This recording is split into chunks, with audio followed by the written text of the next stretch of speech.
This is the first major growth in the art museum here in over 100 years, allowing us to triple the number of art objects on display, to create and use dramatic new educational spaces, and we hope to really transform the art museum into a more essential part of the life of our university and the life of the community.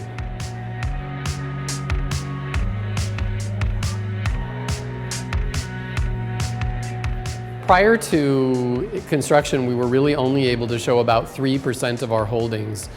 Since the last time we acquired any additional square feet, the collection more than doubled in size. We've added 3,500 pieces of art in just the last decade. So we're now, with the new building, up to about 10% of our collection will go on public display. And beyond what goes on display, we've really sought to animate the use of our collections through the creation of other types of spaces. We've doubled the size of the museum. It's 100,000 square feet. And yet, when you're in those galleries, you feel a really intimate connection with the art. There seems to be, in our current cultural context, two ways of looking at contemporary architecture. One of it is sort of represented by a kind of circus show that comes to town and sets up its tent and then moves to the next town and sets up the tents again and sort of always brings the same show, just to different places. And another way of thinking about contemporary architecture is that it can be completely innovative and propose new things that are very, very specific about a place. And obviously that's the realm of architecture that interests me. It's thinking about contemporary architecture as an intensifier of experience rather than a kind of novelty or sideshow act.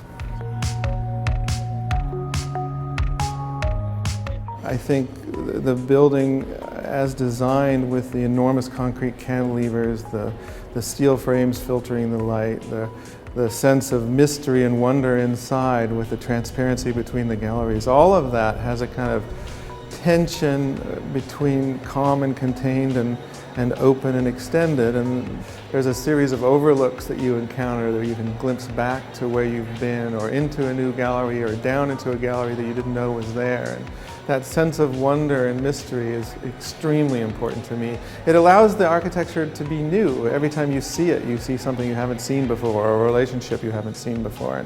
And I think that sense of wonder brings people back.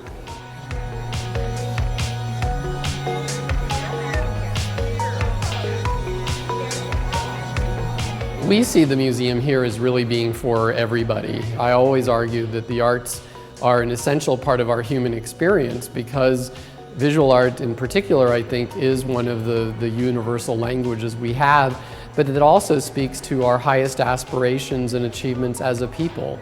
And I think art has a tremendous opportunity or possibility of providing solace, comfort, joy.